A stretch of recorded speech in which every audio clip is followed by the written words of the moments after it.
자, 당원 단일화 여론조사가 앞서 돌았죠. 당이 발표했는데 당원들의 뜻은 어떤 뜻일지 한번 보시죠.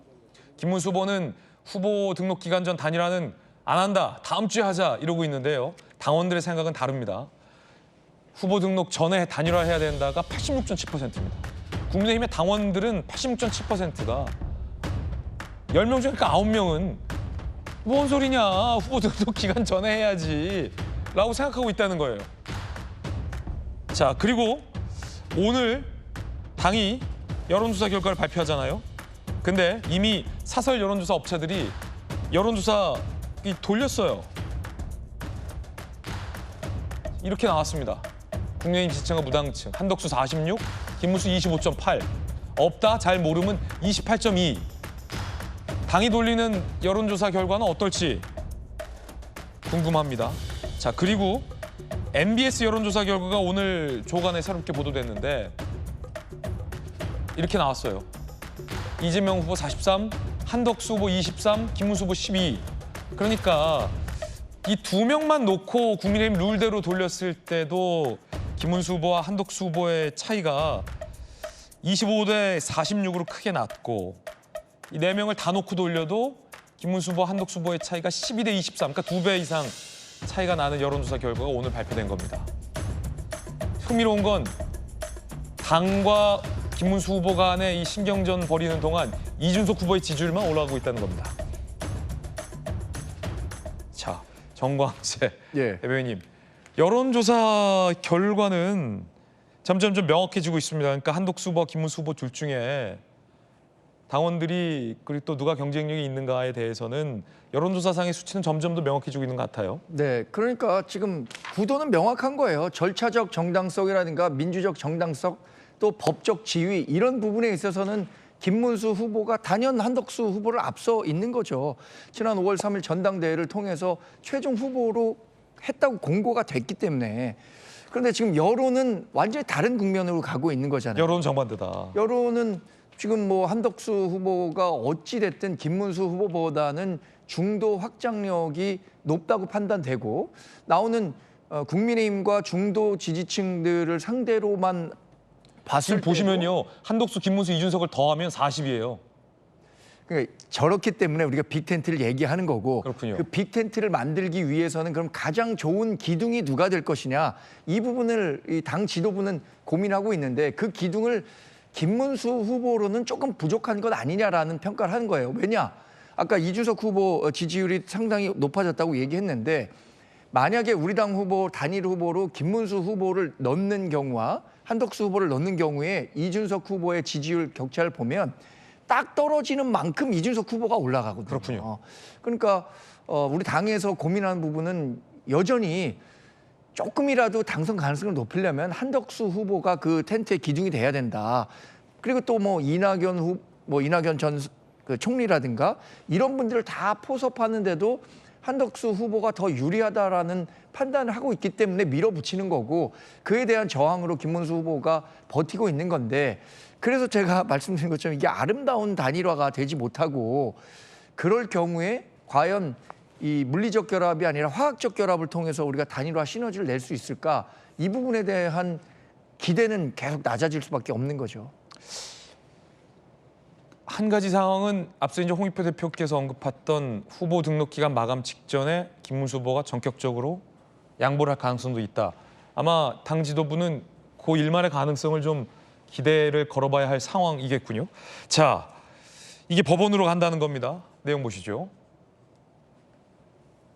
오늘 나오신 출연자분들께서는 그래서는 안 된다라는 의견들을 다 주고 계신 거고요. 국민의힘 후보는 김문수임을 확인해달라. 김문수 후보가 법원에 후보 지위 확인 가처분 신청을 했습니다. 옥새 파동의 악몽이 재현될 수 있다는 얘기가 나오는 대목입니다. 자, 김재원 전 의원은요, 이렇게 얘기합니다. 직인을 안 찍어주면 후보 등록이 불가하다. 우리 당 후보 못 낸다. 당대표 직인이 필요하다라는 거죠. 권영세 비대위원장이 직인을 찍어줘야 후보장이 나갑니다. 권영세 비대위원장 얘기 한번 들어보실까요? 무소속 후보로 단일화가 될 경우에 국민의힘 기호 2번은 이번 그 대선에서 없어지게 됩니다. 우리 당은 대통령 후보 없이 선거를 치르게 되는 것입니다. 우리 진영의 단일 후보가 기호 2번이라는 무기도 없이 당연히 체계적 지원도 없이 맨몸으로 이재명과 싸워야 하는 그런 상황이 발생하는 것입니다. 잘 아시다시피 선거운동 대선의 경우에 있어서는 500억이 넘는 비용을 쓰도록 돼 있습니다. 그러나 그 돈을 우리 국민의힘에서 한 푼도 쓸 수 없는 것이고 무소속 후보는 그런 돈을 우선 준비할 수도 없을 것입니다. 그래서 지금 12일 이후에 이 단일화를 하자라는 얘기는 사실상 할 수 없는 거를 주장한다는 점에서 대단히 유감스럽다 이런 말씀을 드립니다. 12일 이후에 단일화하자는 건 불가능한 얘기다라고 당 지도부가 밝히고 있는 이유는 이렇습니다. 자, 11일이 지나버리니요. 기호 2번을 사용할 수 없고요. 국민의힘 자금을 쓸 수 없고요. 단일화 후 입당하게 될 경우에는 뭐 이런 문제들도 있다는 겁니다. 가능한 건 빨간색을 사용하는 것 정도입니다. 빨간색을 사용하는 것 정도만 가능하다고 합니다. 기호 2번도 날아갑니다. 자, 그러자 김문수 캠프에 몸담고 있는 현역 의원 7명이 김문수 후보를 비판하는 성명을 조금 전 발표했습니다. 자, 박수영 의원이 총대를 맸습니다.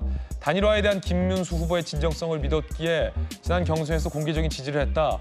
하지만 단일화를 저버리는 모습에 실망했다, 절망을 하고 있다. 단일화의 결기를 간곡히 요청, 피 맺힌 심정으로 부탁드린다라고 우리가 알던 김문수가 아니다라며 박수영 의원 외 6명, 총 7명이 김문수 후보 캠프 출신 의원들이 김문수 후보를 비판하는 성명을 조금 전에 내기도 했습니다. 김문수 후보도 돈 얘기를 했습니다. 들어보시죠. 우리 같이 뛰었던 10여 명의 그 경선 후보들이 지금 심지어는 손해배상 청구 소송까지 해야 되겠다. 우리를 완전히 들러리 세우려고 이렇게 했느냐. 손해배상 청구 소송을 안 할 수가 없다. 이렇게 이야기하는 후보들이 전부 다 합니다. 저만이 그런 거 아닙니다. 그래서 일각에서는 그 경선 비용 돌려주면 안 되냐 차라리. 아유 정말 돈 때문에 이런 거면 웃을 수도 없는 참 난감한 형국이고요. 2억씩 냈나요? 1억씩 냈나요? 여기 마지막까지 한 사람 3억 낸 거죠. 3억 돌려주면 안 됩니까 당이? 뭐그 경선 과정이 끝났는데 돌려주는 건 없습니다. 제가 생각할 때는 환불은 안 된다. 11일까지가 후보 등록 마감이기 때문에 마지막까지 김문수 후보의 선택, 그 거취에 대한 또는 단일화에 대한 입장을 다시 한번 좀 기다려보는 수밖에 없고요. 그리고 또 한쪽에서는 제가 말씀드린다면 당 지도부가 지금 김문수 후보를 기다리는 것밖에 없지 김문수 후보를 압박하는 건 제가 볼 땐 더 오히려 사태를 악화시킵니다. 그리고 지금 아까 김문수 후보 캠프에 있었던 7분의 의원들이 그 단일화에 빨리 응하라고 비판 성명을 냈는데요. 왜 저분들에 대해서 의구심을 가지고 보냐면 김문수 후보도 그렇고 나를 얼굴마다 삼아서 결국 한덕수한테 후보자를 갖다 주려고 하는 게 아니냐라는 그런 의혹들이 계속 제기되는 거예요. 실제로 경선판에서 같이 뛰었던 홍준표 후보가 어제 그 내막을 설명을 했지 않습니까? 아 정말 나를 지지했던 사람들이 나를 지지하는 게 아니고 나를 간판 삼아서 한덕수한테 넘겨주려고 했던 건데 내가 그렇게 안 하니까 김문수한테 갔다. 이런 이제 윤심까지 작용한 것으로 이제 의혹을 제기했단 말입니다. 그리고 실제로 그 한덕수 후보가 사퇴하기 전에 45명 정도 이상의 국민의힘 현역 의원들이 연판장을 돌렸던 것들은 기사에 다 나오지 않았습니까? 한덕수로 가자라고 이야기했던 거고 그분들은 대부분 친윤 기득권 세력으로 저는 정리가 되는 걸로 알고 있습니다. 저는 그래서 답답한 게 우리 당이 저는 권성동 원내대표가 지금 단식하고 계신다는데 제가 권성동 원내대표 정말 존경합니다만 말씀드리고 싶은 게 물어보고 싶은 게 있어요. 그 단식할 그 에너지로 그 전에 계엄 사과를 먼저 하고 윤 대통령 제명하겠다, 윤 대통령 출당하겠다는 단호한 입장을 보이는 단식을 해라. 지금 저 단식을 뭐 하랍니까? 저는 김문수 후보에도 똑같이 말씀드리고 싶어요. 저렇게 결기 있게 옛날 무슨 노동운동 하는 식으로 저항하려면 그 결기를 가지고 어떻게 하면 선거에서 이길지 계엄에 대해 진정한 사과를 하고 정말 대통령과 관계를 어떻게 분리해낼 것인지 자유통일당과를 어떻게 정리할 것인지를 오히려 국민 앞에 무릎 꿇고 사과를 해라. 지금 지도부도 그렇고 김문수 후보도 그렇고 저는 한덕수 총리도 그렇고 우선 해야 될 일이 뭔지 아무것도 모르고 있는 거예요. 그러니까 단일화를 위한 싸움이 아니라 기득권을 위한 싸움이라고 오해를 받는 겁니다. 누가 이겨도 이거 상처뿐인 영광이에요. 제가 그러니까 월요일 날부터 선거운동에도 어떤 선거를 해야 될지 모르겠는 거예요. 국민들한테 어떻게 지지를 호소하겠습니까? 이게 중요한 게 지금 이제 뭐 민주당에서나 또는 뭐 이제 국민의힘의 비판적 시각에서 약간 조롱조롱하는 거지만 좀 새겨들었으면 좋겠어요. 뭐냐면 이미 대선은 포기하고 당권 싸움 하는 거 아니냐, 이런 얘기들을 하고 있는 겁니다. 그런 의혹을 불식시키고 그나마 저 단일화에 뭔가 감동을 주고 그 새로운 당의 그 정당의 정기를 마련하려면 제가 가끔 얘기하지만 당 지도부의 핵심적인 인사 그리고 소위 친윤이라고 해서 호의했던 분들이 백의종 선언을 해야 돼요. 김문수 후보가 단일화에 동참해서 당의 뜻을 따라준다면 우리도 백의종군을 하겠다 한 대여섯 명이 선언을 해줘야 됩니다. 오늘 홍익표 대표님께서 여러 가지 해법들을 제시해주고 계시네요. 네. 아니 저는 이런 거예요. 그 정당이 그 민주당만 잘 나가는 게 아니라 두 개 정당이 잘 나가서 서로 좀 그렇죠. 좋은 경쟁을 했으면 좋겠어요. 그렇죠. 지금 저렇게 국민의힘이 그 이런 식으로 그 정당이 지금 파행을 하는 게 대한민국 정치에 썩 도움이 안 돼요. 그러면 그 제가 생각하는 보수 정당이 좀 그 탄핵의 강도 확실히 건너서 사과하고 반성하고 그리고 이게 당권 싸움이 아니라 우리 내려놓고 백의종군 하겠다 이런 선언도 하면서 국민에게 소소한 감동을 줘야지 저게 자기들끼리 이거 네 건 내 건 내놔라 싸움을 해버리면 무슨 뭐 제가 모르는 단일화 해도 아무 감동 없는 단일화죠. 네.